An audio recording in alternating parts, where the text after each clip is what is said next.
ghost yoni, birth, among 84 lakh yonis. There are many types of ghosts like Brahmarakshas and Agni, Betal, witch and many more who cause great trouble. If you do not do bhajan dependent on God, then you will attain such inauspicious yonis. So, the body of a ghost etc. is air dominant. These can enter the human body through any gate. Through eyes, ears, skin. Can enter through any door. And when they enter, they cause a lot of trouble to humans.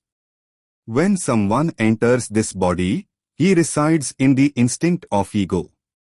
The soul resides in it. The soul feels the sense of identity in that ego, in the I, but this ghost goes and makes its residence in the instinct of that ego. And from there he rules over all the senses etc. He makes him behave as he wants. Then he controls the senses as per his wish. Sometimes, when the fruits of one's actions are manifested, many ghosts come and reside in one body. And they give him great trouble, but the thing is that ghosts do not torment everyone. It is not free to climb on the one whom you created and start giving him troubles. These come from the anus, the urethra, the eye, the sense of smell, the sense of hearing, yahi enter through the skin.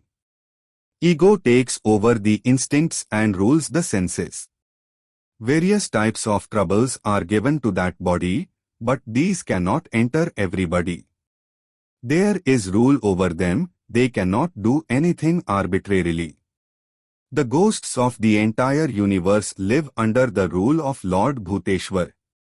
And when the karma of any living being gets spoiled, so to punish him they give him leeway. So that ghost climbs over him, and he is given the same intelligence. Wisdom is changed before a bad situation occurs. He will go and urinate under the peepal tree, go to the crematorium at such times as evening, midday, midnight, or under the influence of coincidental karma. That ghost will come in front of him. Will tell him. If any such incident happens, it will be impure. It will enter his body and cause him distress. But please understand that no ghost is free. It is not like when he torments whomever he wants. When your karma gets spoiled, you become impure and there is a signal from God from above, then that ghost will come and punish you.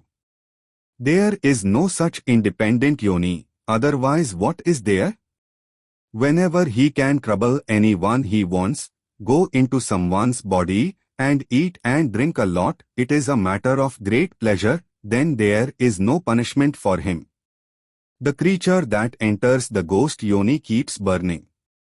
Even though there are so many seas, rivers etc., and he cannot drink the water, how many trees have fruits, he cannot eat them, how much food is there in the shops, he cannot taste a single thing, cannot eat, he keeps crying about being hungry and thirsty. When there is a sinful, impure embodied soul, and there is a signal from God, his karma is spoiled and the embodied one comes in front of him, then at the signal he again reaches into his body, and then he is satisfied with the water etc. given to him. Their combination occurs only when a person suffers from some bad karma. Ghosts can enter there only then. It is not that he arbitrarily tortures anyone or punishes anyone. As long as the sufferings of karma remain, they remain in the body where the suffering of karma ended. Someone or the other will become the reason, he will have to run away. It is not that he can remain in any body for a long time. If he is living, then there is some or the other karmic suffering which is dealing with him. Sometimes ghosts have also been seen in front of saints and sages. The time has come for the karma of these ghosts to end. The time comes for their yoni to end. Then they go near saints who are bhajananandi, God-realized Mahatmas or saints with a strong desire to attain God. By his darshan, by his conversation, by coming in his company, all his deeds which were done to create a ghost are destroyed and he becomes free from the ghost. That is why he goes in front of the saints. There is a very beautiful solution to ensure that such inauspicious yonis never trouble you. Great scholars say that the first thing is as if it is in the trees. If there is a nail stuck in it, then if you have surrendered yourself to God, have a necklace around your neck, are wearing a tilak, are chanting the name, then if you pull out the nail from that tree, then it will not attack or haunt you. It is possible that someone may have invited the ghost there and nailed it, and you have just removed it jokingly. If your karma becomes a coincidence, then it is on you, or like a bottle, it is buried in the ground, a demon has been nailed in it by some tantric. If it is taken out by you or broken, then it will dominate you. Despite this, if you are wearing a necklace around your neck and are chanting the name, then these terrible ghosts cannot touch you, even if they appear. He doesn't have the strength to touch you. The evil spirit attacks only when you are impure, your mouth is false, you are impure, you have forgotten God. This happens only when there is no strangulation around your neck and you are not dependent on God. One morning, when he had gone for a walk, a terrifying ghost appeared and he got frightened and fell down. The ghost did not touch him, stood there for a while. He did not say anything to them and walked away. The ghost did not even stop him because in his embrace, he came again and met the saints and talked to them. How so? He did not provide any fear. He automatically fell down in fear. He didn't even touch.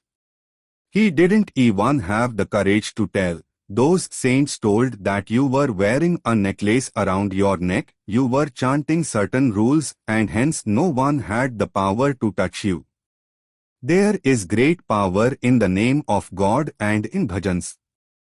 If someone is feeling that he is being tormented by a demon, or is giving trouble to anyone, then there is a very easy solution.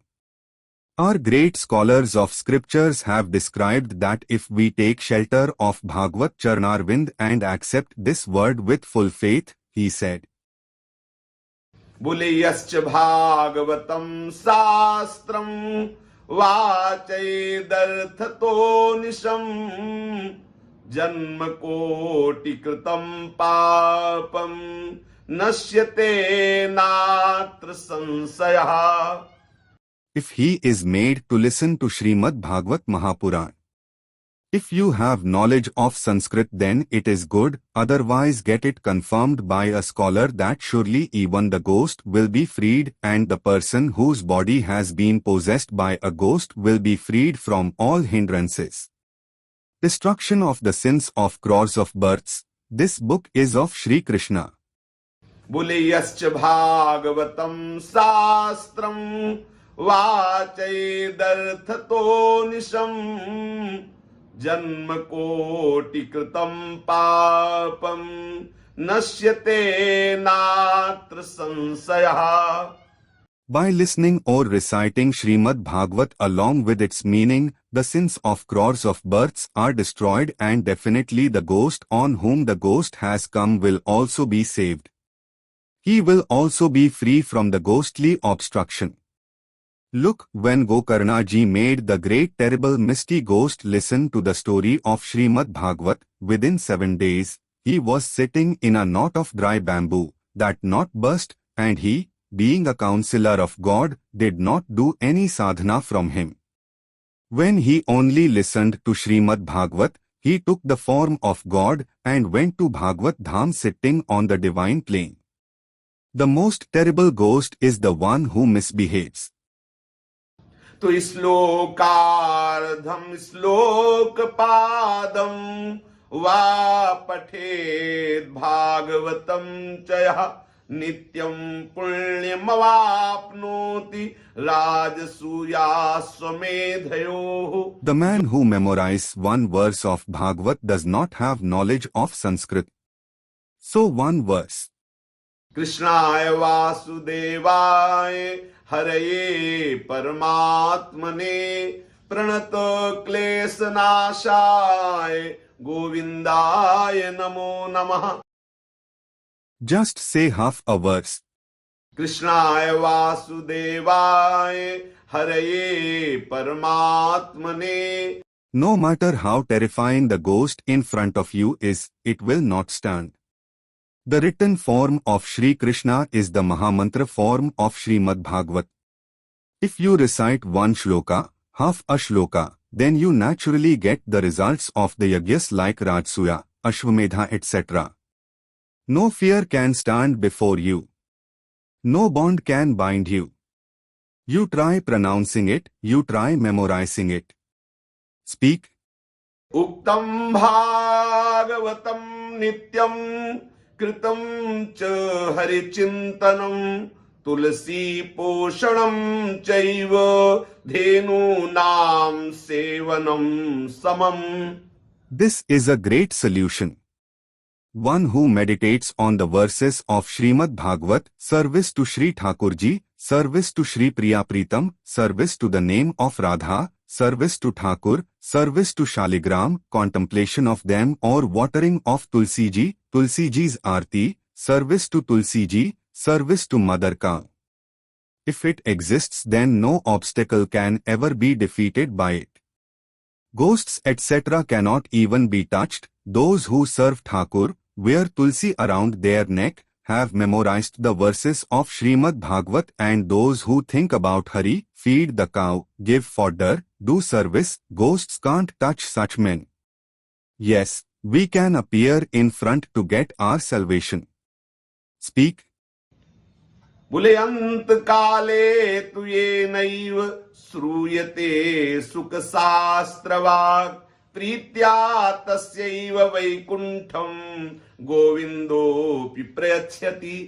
If someone's body is getting fulfilled and you recite the verses of Bhagavad to him, he will go straight to the abode of the Lord. Gopal Sahasranam, Vishnu Sahasranam, Hanuman Chalisa, verses of Shrimadbhagwat, radhanaamkirtan are very glorious means. No ghost, vampire, Brahmarakshas can touch you. If you are wearing Tulsi, do you remember Gopal Sahasranam? Do you remember the name Vishnu Sahasranam? Do you remember some verses of Shrimadbhagwat? Do Tulsi service, do Shaligram service, do Thakur service, drink Hari Charnamrit, drink Ganga water, drink Yamuna water, remain pure. No one has the power. There is no powerful being in Tribhuvan who can defeat the one who chants the name of God. Therefore, take credit for the ultimate benefit of life at the feet of Sri Hari and keep your body pure. Think about the name of God a lot, do the work as prescribed in the scriptures, try to give happiness to everyone, then you will be saved from this misery. You will be saved from this deadly, inauspicious Vinayak who gives great curses. God's name is thundering in great glory. Chant his name a lot and remain dependent on the Lord. This is the ultimate joy of life. Shri Radhavallabh लाल की जय.